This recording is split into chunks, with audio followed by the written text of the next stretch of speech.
All right. Looks like I am finally online.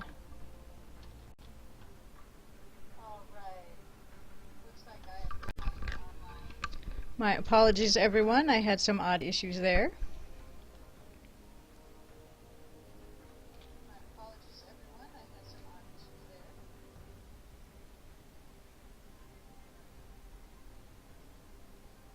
Welcome to my very first stream since my Patreon went live today.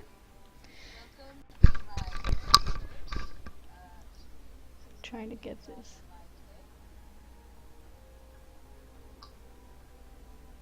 There we go.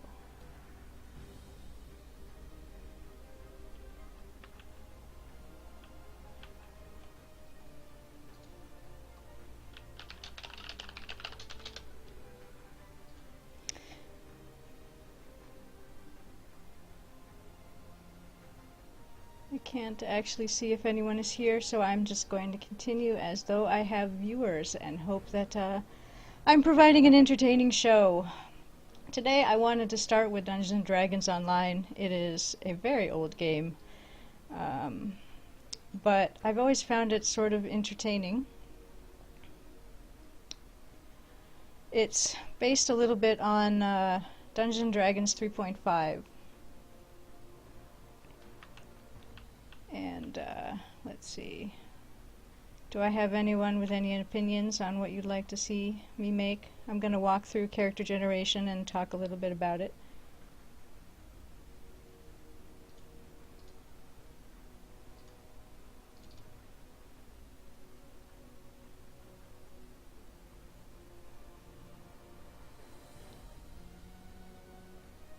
I guess not.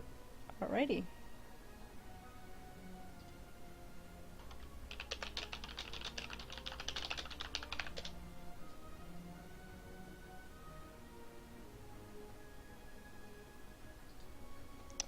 So it's set up a little bit kind of differently than most MMOs. You pick your subtype here. I'm going to go with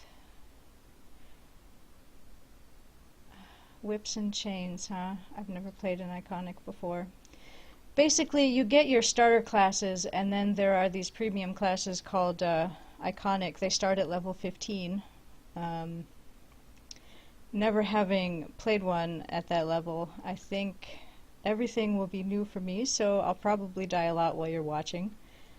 And the Shadar Kai, I know, is a bit of a rogue. You can see the description here. I like all the looks. And then they have paths that you can set up for the beginning. I recommend generally not doing that, instead doing research on the characters you want to build, because they're generally not put together so well, and once you pick those, in my experience, you don't have the opportunity to change it easily later on, so it's better to start from the very beginning and make your own character.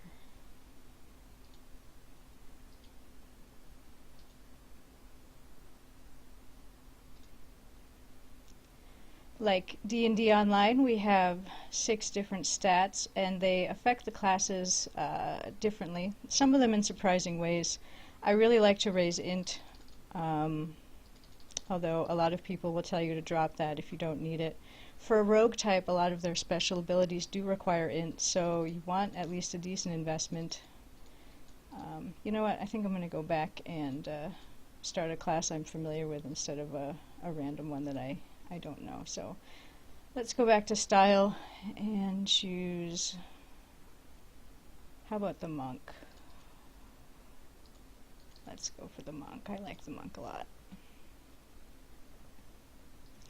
This is actually a non-starter class.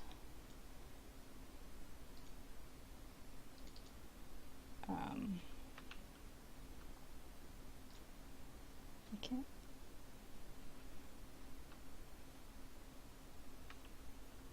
Can't tell if there is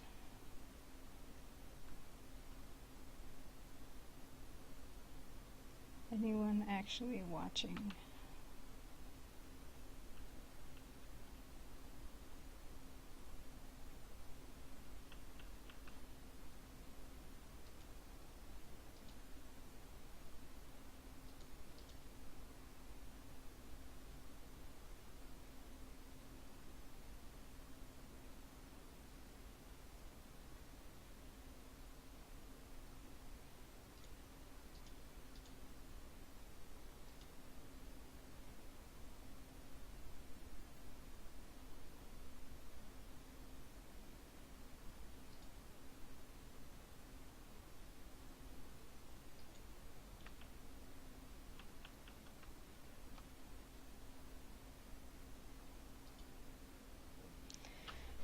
So I think I will go with the drow. I just started playing this account maybe a week ago, and I unlocked the drow very recently, so I'm super excited. I think I'm going to try building a character I've wanted to try for a while. There's a subclass of monk, which I'll show you once I'm in game, that allows you to actually create a monk using short swords, which seems a pretty good choice for the drow, and I will show you why again once I get this character going. So let's see. As a monk, we need some wisdom, and con is of course very important because you need to stay alive. We need a pretty high dex, and I ran out of points. As you can see, points go very quickly.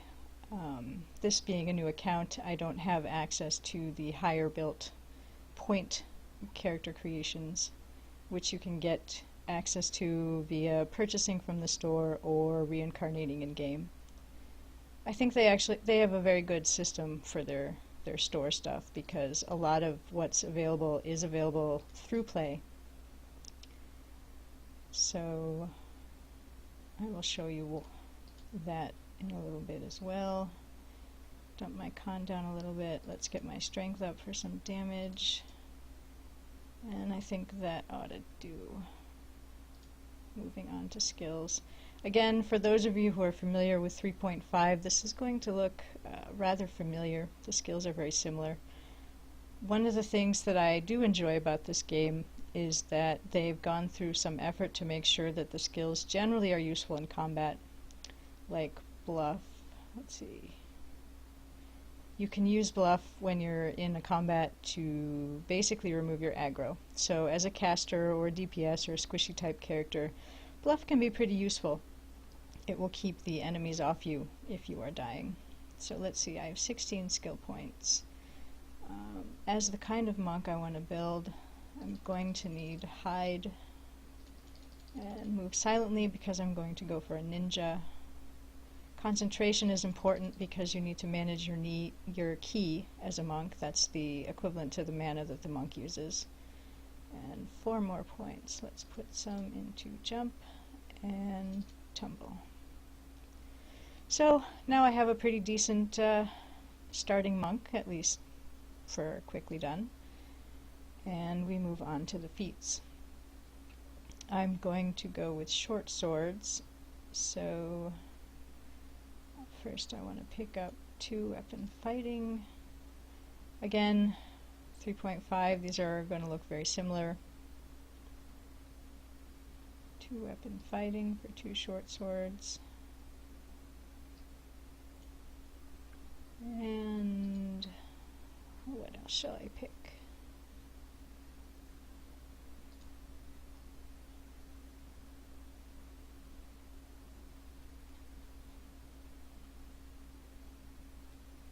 Let's go for dodge so I can open things up later on.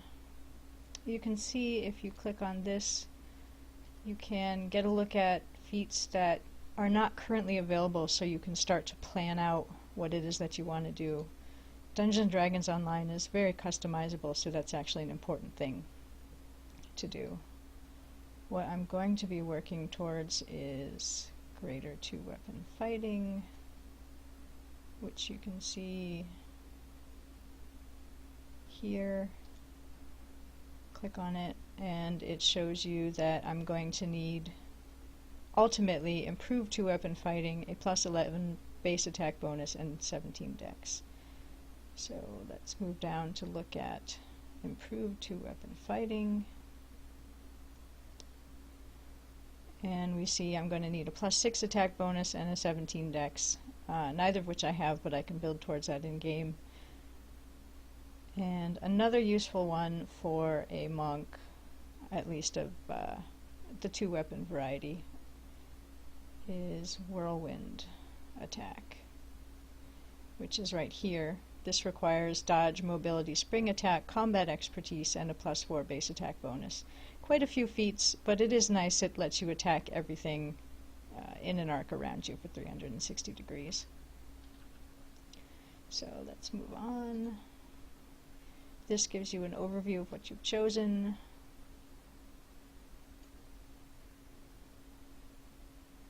So that looks good to me. And in we go. Now to customization.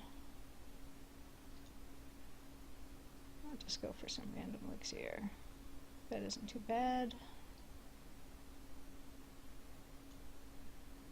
I usually like the darker skin. There we go.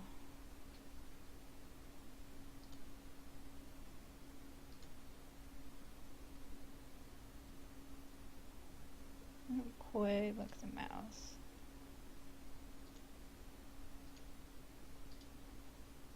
So as an older game, you can see customization isn't quite as up to par as something like, say, Black Desert, where you would get the ability to sculpt the face to make everything look just the way you want it to look. There are details here like scars. You can see a lot of it is hidden by the hair. We'll go for the nose ring. There we go. Now, alignment doesn't tend to matter all that much, although if you're going to multi-class, you need to make sure that the alignment matches for your classes. Like you can see as a monk here, I can only choose between lawful neutral and lawful good. So if I wanted to multi-class with a monk and I start as something else, I would need to make sure that I chose an alignment here. I generally choose lawful good because I like the Harper line. And I'll show that once we get in game. There's actually quite a lot that you can only see in the game, so let's come up with a name.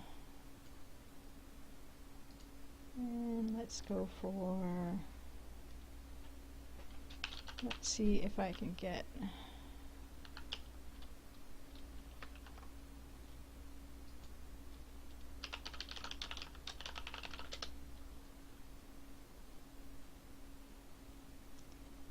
a nice goddess. We'll go for Mephidas and see if I can get that nice Roman goddess of sulfur and poisonous gases, because I'm going to build a poison monk here. So create, does that work? Yes, that actually works. Okay. See my characters here. We'll jump into game.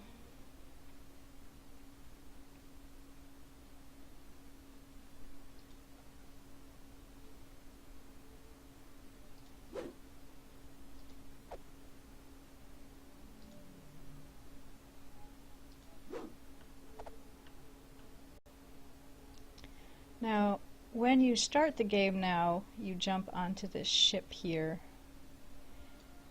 and you can see the UI is pretty minimal, which I really like. I don't like games that take up your screen real estate with lots and lots of hotbar, or, you know, hotbars often have scrolly things sometimes. I like the simple, just boxes. Give me as much game space as I can get. 4 hotbars ought to do now. Playing the monk can be a bit challenging because you have to manage a lot of your abilities. You chain them together to make combos. But I will show you that again in a little bit. For now, let's talk to her. As a D&D Online subscriber, I have the option here to start at level 4. I'm going to do that just to kind of jump into things. So now I will choose the next levels of my monk. It's been uneventful until this dragon appeared. Start as monk.